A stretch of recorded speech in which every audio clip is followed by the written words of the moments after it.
lo sé. Por ejemplo, la Florida, bueno, esa sí fue pagada, por 5 millones de dólares a España en el 1819. Y la Luisiana primero perteneció a la Nueva España, luego perteneció a los franceses, luego pasó de nuevo a poder español y luego se regresó a Francia por el Tratado de San Ildefonso y luego Francia se la vendió. Se la vendió porque Napoleón andaba apurado, necesitaba lana y se las vendió toda la Luisiana por 15 millones de dólares a los estadounidenses, que estaban felices porque ellos habían mandado a comprar a nada más Nueva Orleans. Y resulta que Napoleón les ofreció toda la Luisiana, que era el doble del terreno de lo que tenían, del territorio. Eran 2 millones de kilómetros cuadrados. Era enorme. Entonces, bueno, eso es lo poco con lo que puedo contribuir. Pues está muy interesante el tema. Digo, yo no me introduje tanto, ¿verdad? Pero sí supe que había habido esas transacciones en su momento y no fue hace muchos años, ¿eh? Por ejemplo, la Florida fue en 1800 y pico, la segunda mitad del siglo XIX, la compra de la Florida a España, igual que con Filipinas. Igual No y sé nos si hay alguien ponemos, más. igual y nos ponemos de acuerdo con Arce, Paco, para más adelante hacer una presentación de esto de los cambios territoriales, ¿no? Pues sí, pudiera ser de lo que siga, cómo se siguieron subdividiendo, porque el Tratado de Madrid, ahora enseguida voy a hablar Sí. de cómo fue la división de los territorios entre Portugal y España. Paco, yo tengo un comentario antes de que pases, porque todavía tenemos tiempo. Mira, en la que presentaste de las reformas económicas, Sí, ahí sí, tengo dudas y comentarios. Creo que una de las reformas más importantes, bueno, yo leí algunas reformas borbónicas que se implantaron como que en el territorio de España, que por ejemplo era aquella de que los animales ya no pueden transitar por las avenidas principales, o sea, como que la idea era el orden, ya los animales no pueden transitar por las avenidas principales, entonces la gente decía, bueno, ¿y por dónde los llevo? A mis res, a mis bueyes, a mis chivas, ¿verdad? Si antes yo los llevaba por los caminos, ahora quieres que me vaya por el monte. O sea, son temas sociales que me parecen muy interesantes. Y el tema también de la vestimenta, que en España empezaron con que, es que Carlos Esquilache o uno de esos que trabajaba con Carlos, con el rey Carlos III, de que ya no pueden usar capas largas, ahora tienen que ser cortas las capas y el sombrero ya no puede ser de ala ancha, tiene que ser de tres picos. O sea, quisieron controlar muchas cosas sociales y también poner orden. Pusieron creo que alumbrado en las avenidas, en España, estoy hablando de España, pero supongo que esas ganas de controlar, decían, oye, pues es que allá en Nueva España no tenemos nada de control, vamos a poner control, por eso forman estas intendencias que tú dices. Y luego en las reformas económicas, también no sé si está incluido el tema este de que ya los criollos no pueden participar, digo, nadie que no sea nacido en España, ¿verdad? Y enviado por el rey. Ese creo que fue una de las cosas más importantes, según yo. Y este tema de las reformas económicas, a mí me dejas con una duda, lo de libre comercio, Paco. ¿Cómo fue que afectó? Porque dijiste que había afectado a los pequeños. Entonces, tengo dos temas. Uno es el social de cómo dijeron ya los criollos y los de los pueblos originarios cero poder, puros españoles originales de España, o peninsulares le llamaban, y este tema de libre comercio, si puedes aclarármelo. Gracias. Yo ya con eso son mis dudas. sí, lo que pasa es que ya estaba muy hecho el sistema comercial y con mucha protección del sistema comercial en la Nueva España. Entonces, cuando llega esta reforma de crear un libre comercio, pues es como pasó en México, ¿verdad? Los primeros años cuando se crea el Tratado de Libre Comercio, allá en 1994, obviamente hubo desestabilización de económica, sobre todo en los pequeños comercios, porque entraron en una nueva competencia por la calidad, por el servicio a los clientes, en fin, que al final de cuentas, pues nos ha beneficiado mucho en México, ¿verdad? Este, pero bueno, sí creó, me quiero pensar que en esa época creó un impacto económico sobre todo en pequeños comercios, en los pequeños comercios que al haber ya libre comercio con el resto de Bretaña, con otros virreinatos y con otros países, pues obviamente no les gustó porque pues empezaron a tener competencia en cuanto a la venta de sus productos y obviamente a las ganancias. Eh, ¿Por qué? Porque pues con esta apertura comercial se permitió que hubiera comercio con las Antillas, con Perú y con el Virreinato de Nueva Granada, que es la parte norte de Sudamérica, que viene siendo Venezuela, Colombia, Ecuador, este, ese viene siendo el Virreinato de Nueva Granada. Y eh, los comerciantes, pues muchos se fueron a la ruina y como entraron las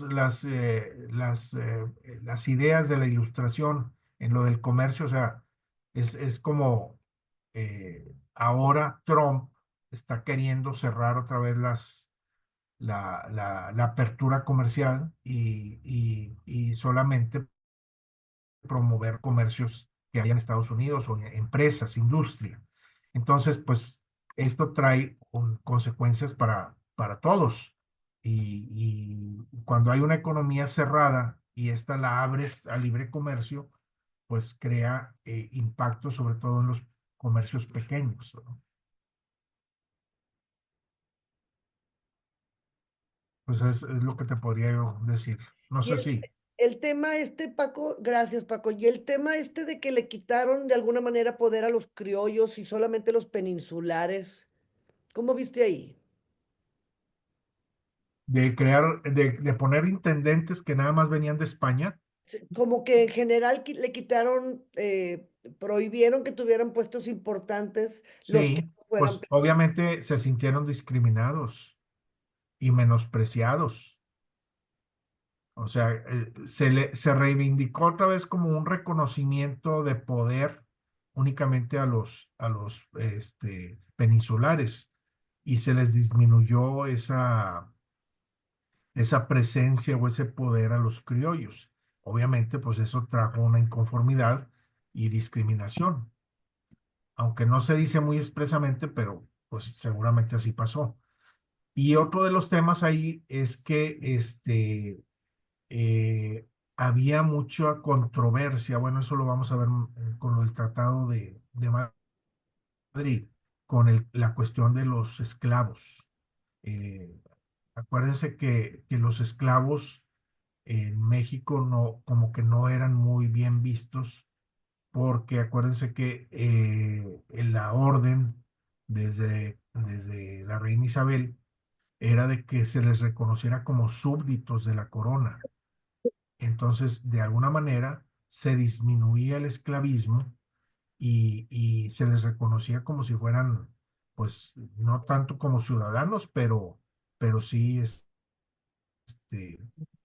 no eran esclavos. O sea, se reconocía otro tipo de dignidad, tanto a los aborígenes como a los negros que llegaban de, de, de África, ¿verdad? Que traían de África. Oye, Paco, por último, y luego le paso la palabra a Carlos. ¿Y qué hay de ese tema de que Carlos III dijo, pues la monarquía está por encima del poder de la Iglesia Católica y del Papa? ¿Qué viste de eso? Bueno, pues es parte del pensamiento ilustrado. O sea, la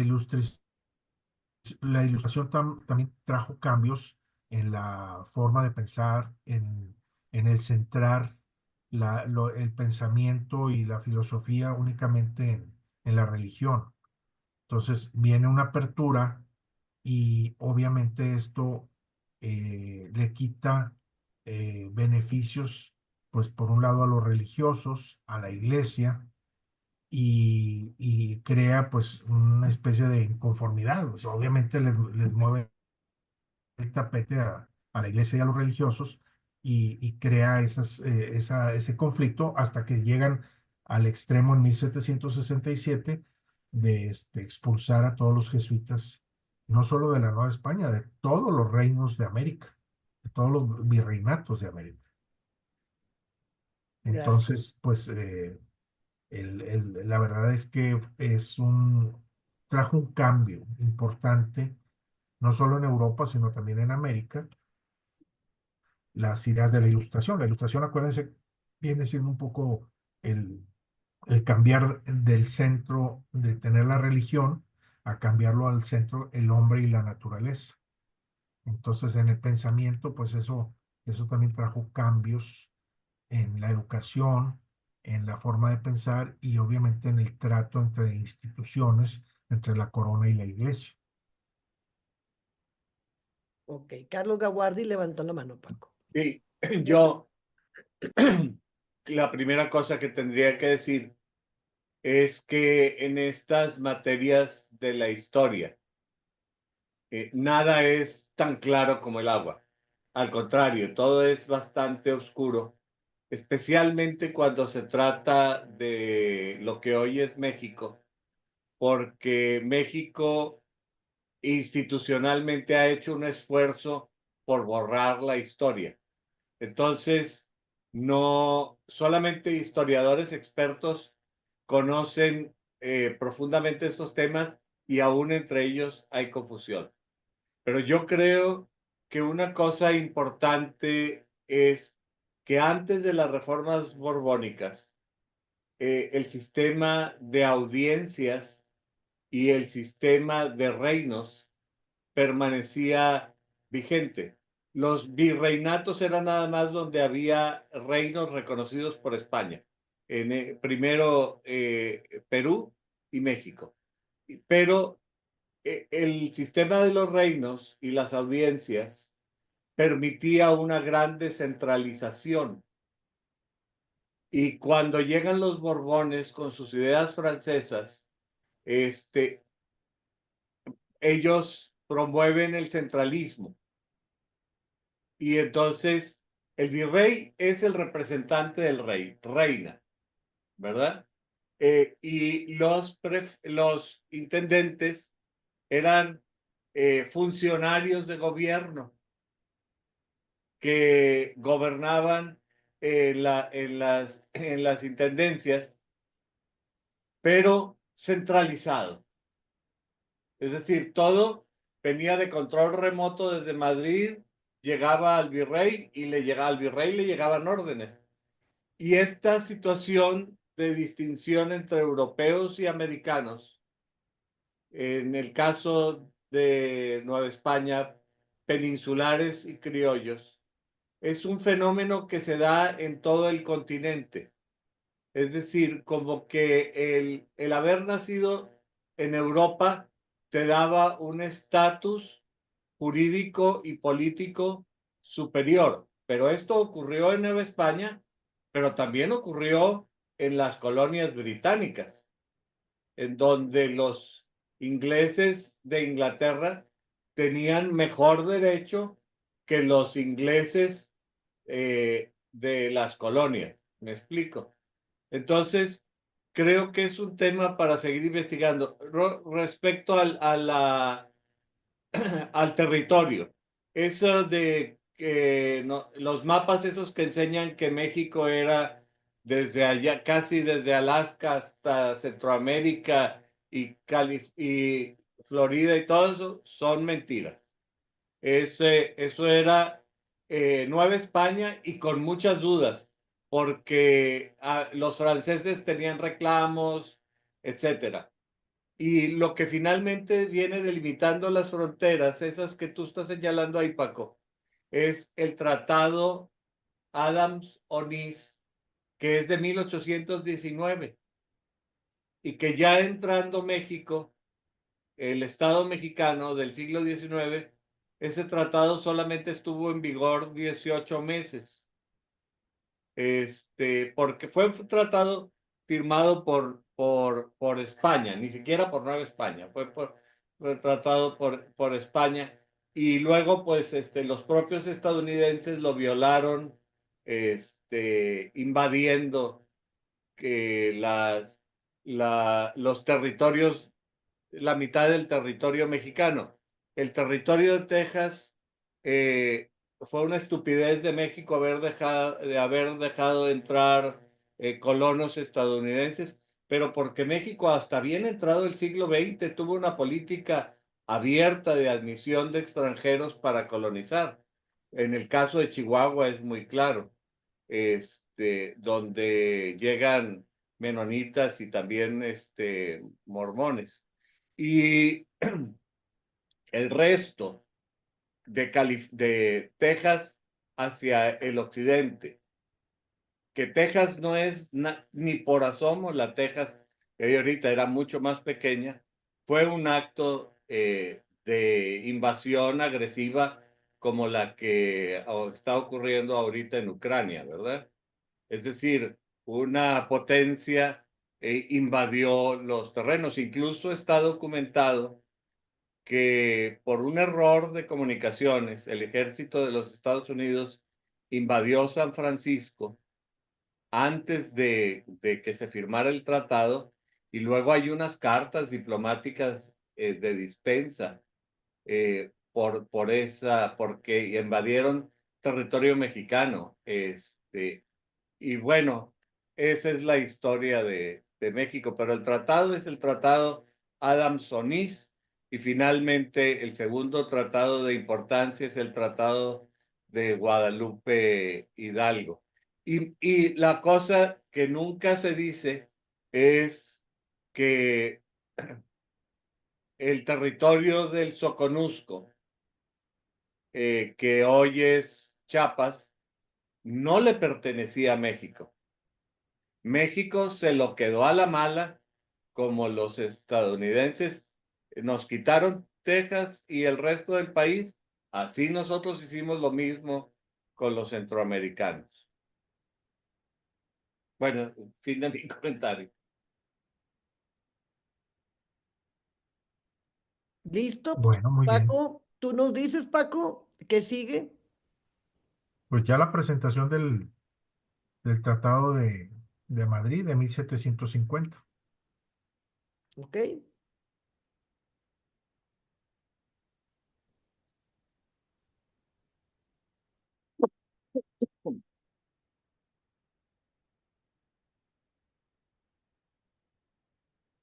Y se ve, ¿no? ¿Se ve bien? Sí, Perfecto. Bueno, muy bien.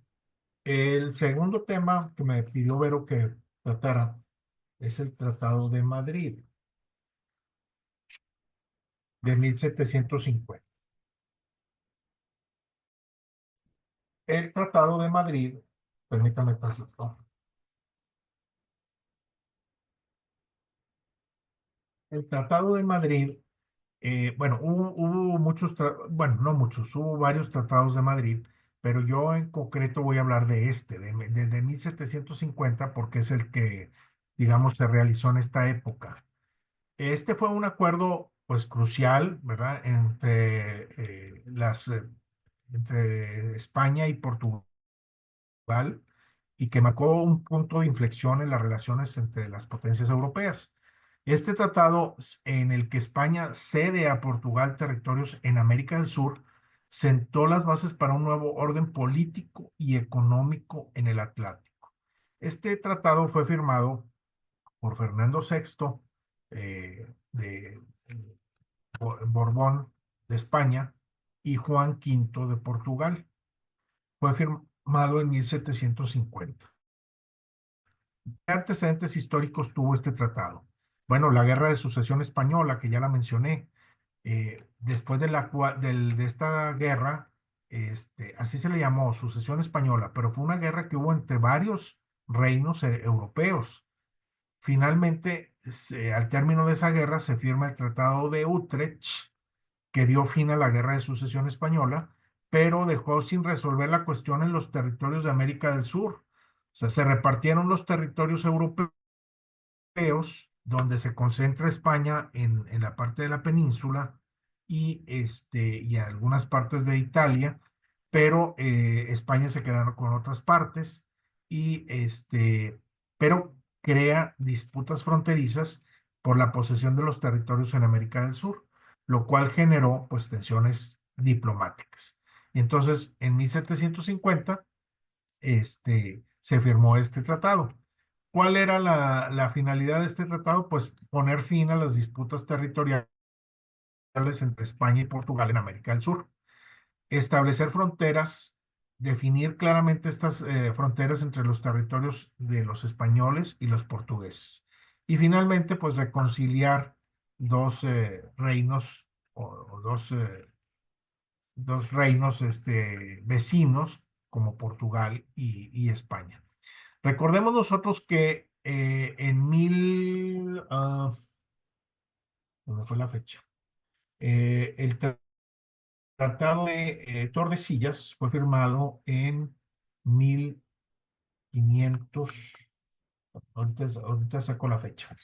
Acuérdense que el Tratado de Tordesillas se creó para crear una línea divisoria en el Atlántico para dividir la parte que le correspondía a los portugueses y otra parte que le correspondía a los españoles. El Tratado de Tordesillas marcó esta línea, ¿no? Era un meridiano, donde la parte le pertenecía a los portugueses y la parte oriental oeste le pertenecía a los españoles. Pero esta línea del Tratado de Tordesillas nunca se respetó en realidad. ¿Por qué? Porque pues tanto el reino, Portugal y España pertenecían al mismo reino de Aragón, y entonces los monarcas que se iban sucediendo les encargaban o les daban concesiones a los portugueses para seguir avanzando más allá de esta línea divisoria, lo cual provocó pues que Portugal se fuera aprovechando de más terrenos y más territorios dentro de América del Sur que ahorita les voy a explicar. Entonces, el Tratado de Tordesillas se firmó en 1494, pero perdió toda razón de ser por lo que les estaba explicando. Entonces, en 1680, aquí tenemos la desembocadura del Río de la Plata. Es una desembocadura enorme acá en la parte inferior del mapa, que hoy actualmente divide lo que viene siendo Uruguay y Argentina. Pero es un río pues muy caudaloso, muy grande, desemboca en el océano. Recordemos cuando Magallanes creyó, y Elcano creyeron que entraron por el caudal del Río de la Plata y pensaron que ahí era el final del hemisferio sur y que ahí ya iban a cruzar al Pacífico. Pero cuando prueban el agua, se dan cuenta que es agua dulce. Y entonces, pues, se regresan y siguen por todo el litoral de América del Sur hasta que llegan a lo que ahora se llama el Estrecho de Magallanes y ahí logran cruzar al Pacífico. Pero bueno, en este entonces, los portugueses fundaron una ciudad que está exactamente enfrente a Buenos Aires, cruzando el Río de la Plata. De hecho, a mí me tocó llegar, hay unos ferries de esos que van flotando arriba del agua, como los que hay en el Canal de la Mancha y acá también. Cruzas de Buenos Aires a esa ciudad que se llama Colonia. Los portugueses formaron esa ciudad que se llamó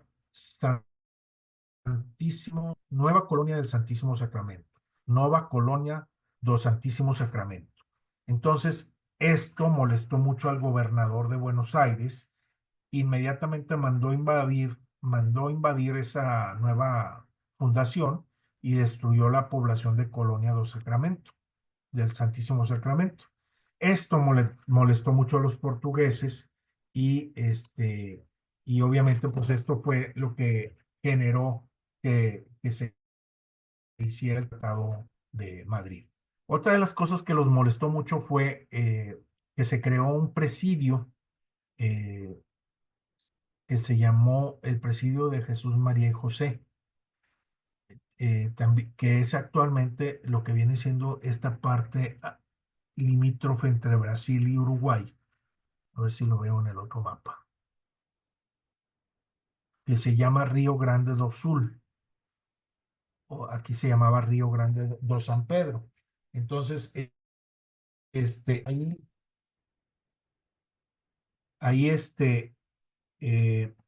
bueno, esto es lo que es actualmente Brasil y cómo están las provincias, los estados de Brasil. Pero en la parte sur, esta parte es una región muy rica. Tiene muchos ríos que lo atraviesan y que van a desembocar o al río Paraná o al río de la Plata directamente o aquí hay una cantidad de afluentes de ríos, ¿verdad? De hecho, en el límite entre Río Grande do Sul, Argentina y Paraguay, lo que viene siendo ahora Paraguay, está la presa más grande del mundo. Y es una importante presa que produce electricidad para toda esta región. Se reparten la electricidad Paraguay, Argentina y Brasil. O sea, han visto las fotos de las cataratas de Iguazú. Es un caudal impresionante de agua permanente que está pasando por ahí, lo cual obviamente pues genera mucha riqueza agrícola en toda esta zona.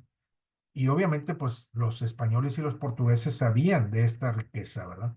Entonces, por eso los portugueses peleaban tanto esta zona. Y obviamente esto molestó también a los gobernantes del virreinato del Río de la Plata y pues presionaron a la corona para que se creara una nueva división. En este acuerdo el Tratado de Madrid de 1750, se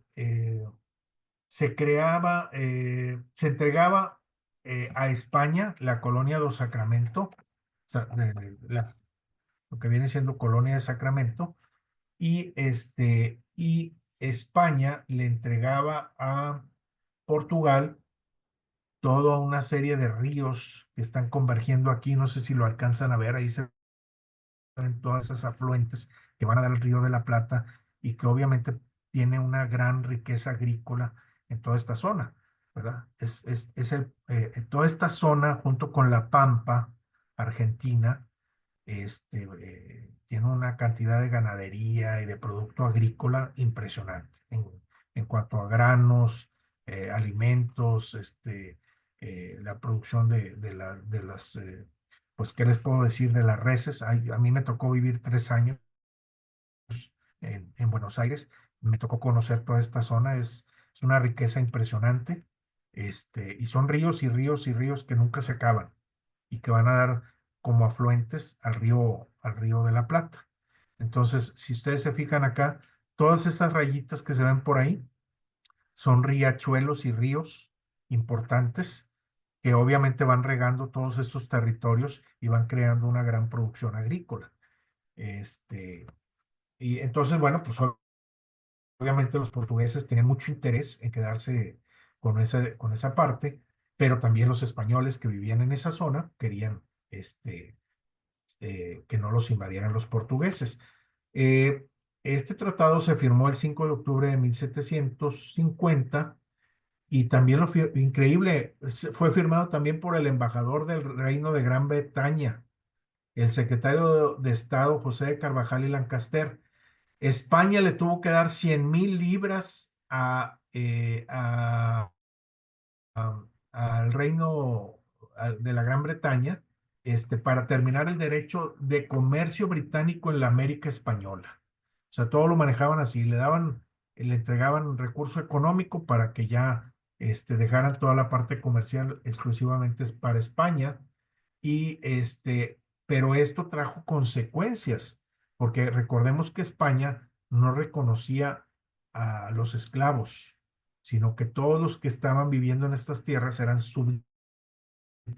súbditos de la corona.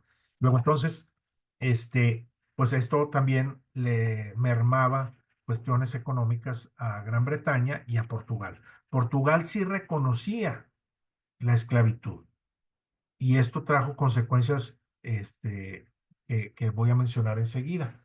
Eh, Parte de lo que bueno, lo voy a mencionar ahora. La división entre,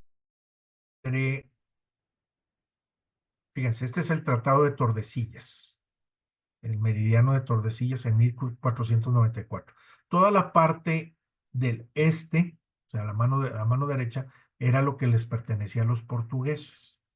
Pero nunca se respetó ese Tratado de Tordesillas porque Portugal y España pertenecían al mismo reino de Aragón. Entonces los monarcas les fueron dando concesiones a los portugueses, de manera que fueron, sobre todo a todos los largo del Amazonas, que pues esto es una parte de selva importantísima, pero todos estos ríos también producen una gran riqueza agrícola en todos estos territorios. Cuando llegan los portugueses, pues ven toda esta riqueza y dicen, pues, ¿qué vamos a respetar Tordesillas si el mero bueno está de este lado? Entonces empiezan a navegar por el río Amazonas y se empiezan a encontrar pues toda la riqueza que hay acá. Empiezan a capturar a los indígenas, los esclavizan para que trabajen en sus tierras. Y bueno, aquí vemos, por ejemplo, este es el territorio actual de Brasil, todo lo que se ve en color naranja. Es el territorio actual de Brasil. El Tratado de Utrecht nada más creó esta división, ¿verdad?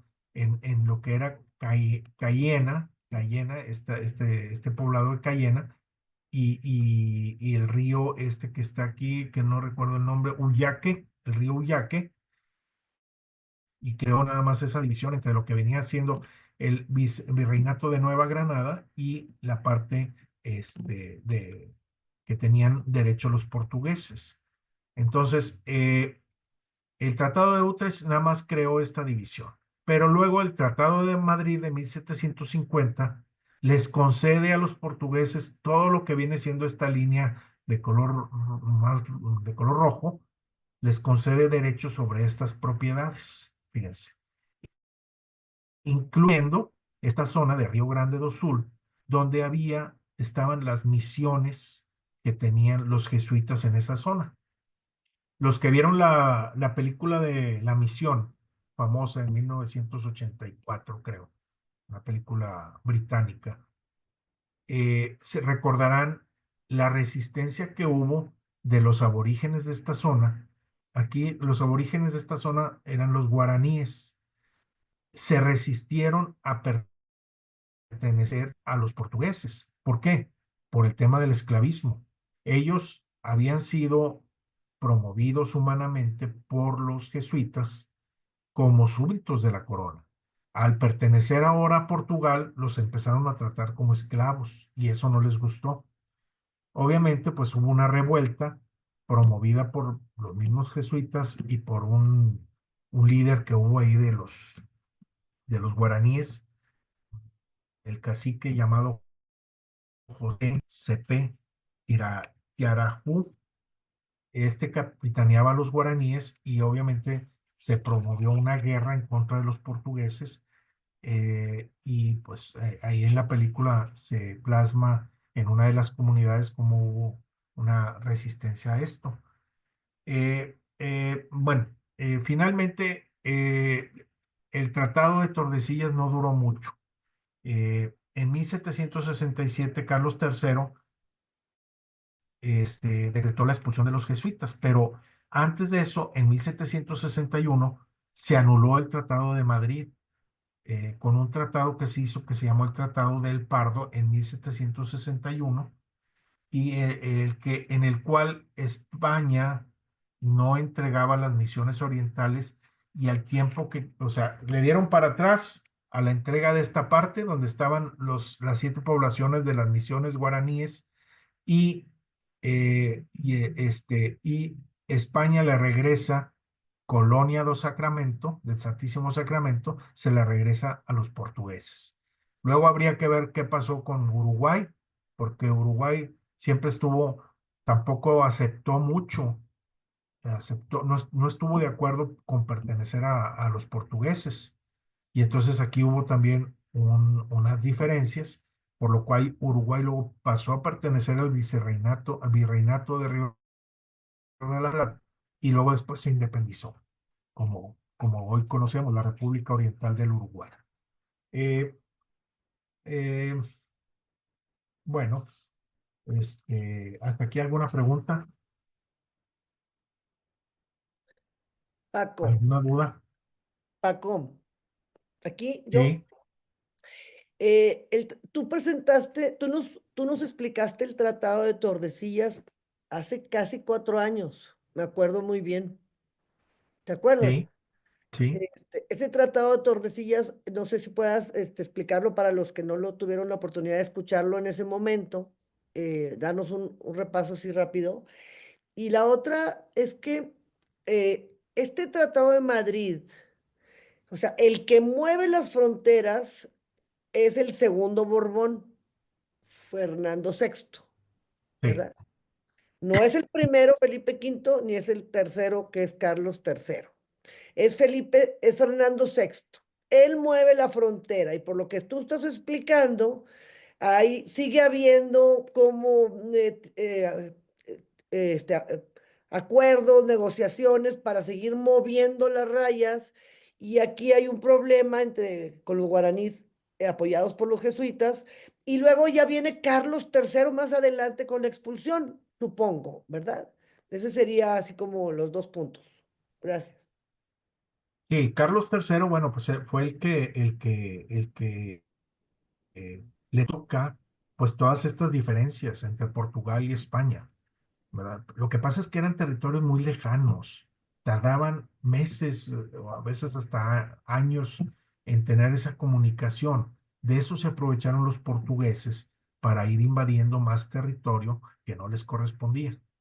Entonces se quisieron pasar de listos, pero pues obviamente en este territorio que es lo más rico del continente sudamericano, ¿verdad? Por la gran producción agrícola y ganadera que hay, obviamente hubo esa resistencia por parte de una de los aborígenes y otra de los mismos criollos que ya vivían en esta zona, junto con los jesuitas, como una resistencia a que Portugal los gobernara. Los aborígenes porque no querían ser esclavos y los criollos que vivían en esta zona porque no querían perder el poder. Entonces, imagínense el gobernador de Buenos Aires, que le pusieran los portugueses un fuerte militar y un centro de comercio enfrente, pues se iba a convertir en una competencia importante. Entonces, por eso fue la diferencia. De hecho, el gobernador arrasó la primera fundación de Colonia. Y después, bueno, ya después los portugueses la vuelven a fundar cuando ya les dan el territorio, nuevamente con el Tratado de Madrid. Pero como les digo, el Tratado de Madrid duró muy poco. Se acabó en 1761. O sea, fueron 11 años que duró el Tratado de Madrid por las inconformidades que hubo, especialmente por el virrey del Río de la Plata. Y obviamente los jesuitas en esta zona que crearon esa guerra pues lo que menos querían era mantener una guerra tan lejana de la corona de España y donde estaba la resistencia que tenía el gobernador o el virrey del Río de la Plata, y no querían tener ese tipo de conflicto con Portugal, que lo tenían de vecino. Entonces, por eso derogaron el Tratado de Madrid de 1750 y firmaron un nuevo tratado que se llamó el Tratado del Pardo en 1761, en el que España no le entrega esas misiones a Portugal y, y Portugal retiene la ciudad de Colonia. Ese fue finalmente el tratado ese del Pardo. Quiero pensar que lo firmaron ahí en el Palacio del Pardo, en Madrid, y España le regresa Colonia a los portugueses y España y Portugal le regresa los 7 pueblos de las misiones guaraníes a España. Ahora, fíjense, todos estos puntos negros son fuertes militares. O sea, los portugueses establecieron fortalezas militares en todas estas zonas, fíjense, una para proteger su territorio, bueno, y obviamente, si ven la cantidad de fortalezas militares que tenía los portugueses comparativamente con los fuertes militares que pudieron haber tenido los españoles, pues es mucho más grande la cantidad de fortalezas que tenían los portugueses. Entonces, la corona sabía esto, y lo que menos les interesaba era tener conflictos bélicos con Portugal, que la tenían de vecina. Bueno, no sé si con esto se aclaró la duda. Si nada más, Paco, lo del Tratado de Tordesillas, si puedes darnos. Lo del Tratado de Tordesillas se firmó en 1494, porque el original tratado, no me acuerdo cuál fue el original, pero pasaba lejos de las costas de América del Sur. Los portugueses se inconformaron con ese tratado con España y se firma el Tratado de Tordesillas en 1494, se corre la distancia hasta este meridiano para que los portugueses tuvieran presencia en esta parte del territorio de América del Sur. Pero como luego Portugal y España pertenecieron al mismo reino de Aragón, pues los portugueses se fueron aprovechando para seguir invadiendo territorio y recibieron de los monarcas pues beneficios. Oiga, es que queremos continuar una expedición para continuar por el Amazonas. Ah, sí, y les daban capitanías. Primero empezaron con capitanías y luego hicieron sus fuertes militares. Entonces se fueron apropiando de esos territorios hasta que pues hubo esa diferencia donde ya se divide Portugal de España, y tienen que firmar ese Tratado de Madrid para hacer las diferencias territoriales, y luego cambiaron con el Tratado del Pardo hasta que, bueno, se calmó la guerra. Duró 7 años la guerra guaranítica en Sudamérica, y esto pues trajo muchas bajas de parte de portugueses y de los mismos indígenas, y quiero pensar que también de los españoles, ¿no? Aunque no abundé mucho en ese tema. Luego, tampoco se pusieron de acuerdo con el Tratado del Pardo. Entonces dijeron, no, pues nosotros no nos ponemos de acuerdo, mándaselo al Papa. Y entonces le enviaron al Papa a un representante de los españoles que se llamó el Duque de Jovenazo, así dice aquí. Pero Portugal no mandó a nadie, y entonces el Papa pues no tomó ninguna decisión y dejó correr el agua por lo mismo, porque pues eran territorios muy lejanos. Y entonces el Papa lo que menos quería tener en esas épocas era conflictos con los reinos europeos. Y bueno, pues se dejó correr el agua, y luego ya pues a principios del siglo XIX pues ya empiezan las independencias. España también viene de capa caída, ya Francia amaga con apoderarse de España, y bueno, la historia ya la conocemos. Bueno, ¿qué más? Pues, eh, finalmente, bueno, quiero comentarles que los portugueses no respetaban estas líneas divisorias, porque ellos traían sus propios mapas. Ellos decían que incluso el Río de la Plata, o sea, donde inicia el Río de la Plata, que es en esta parte, hasta el Estrecho de Magallanes les pertenecía a los portugueses, de acuerdo a sus mapas. Y los españoles decían que de acuerdo a los mapas, los expedicionarios holandeses no les correspondían. Entonces traían esa diferencia desde siempre, ¿verdad? Y aquí pues se mencionan diferentes mapas, el de Luis Teixeira, que habla que la división de Brasil se debería desplazar 10 grados hacia el oeste. Luego, como ya habían invadido esos territorios, pues ya no se pusieron de acuerdo. durante 60 años el tratado dejó de tener sentido legal, el tratado de Tordesillas, por esa invasión que tuvieron los portugueses. Pero luego ya en 1640 se produjo la independencia de Portugal y fue donde ya empezaron a tener las diferencias. Pero pues nunca había acuerdos porque siempre Portugal hablaba de una división, digamos, más hacia el oriente, donde incluía al Río de la Plata y al Estrecho de Magallanes como parte de Portugal. Y los españoles nunca defendieron eso, nunca aceptaron eso. Y bueno, en la actualidad sigue habiendo algunas diferencias, pero ya por pequeños territorios. ¿Qué impacto económico social trajo el Tratado de Madrid? Uno, pues comercio. Se abrieron nuevas rutas comerciales, lo cual impulsó la economía tanto de Portugal como de España. Hubo migraciones. La migración de portugueses a América del Sur se incrementó, lo que influyó en la composición demográfica. La cultura, se produjo un intercambio cultural entre los dos países, lo que enriqueció la identidad cultural de la región. Obviamente esto trajo controversias y desafíos por disputas territoriales que ya mencioné, la resistencia indígena con la guerra guaranítica y la inestabilidad política en América del Sur, ya que las poblaciones locales se vieron afectadas por los cambios territoriales, cosa que no les gustó a los criollos. Y fue el detonante para que luego viniera el primer país o el primer virreinato de América que se independizó fue el virreinato del Río Grande, del Río de la Plata. Río de la Plata. ¿Cuáles fueron las consecuencias geopolíticas a largo plazo? La expansión portuguesa.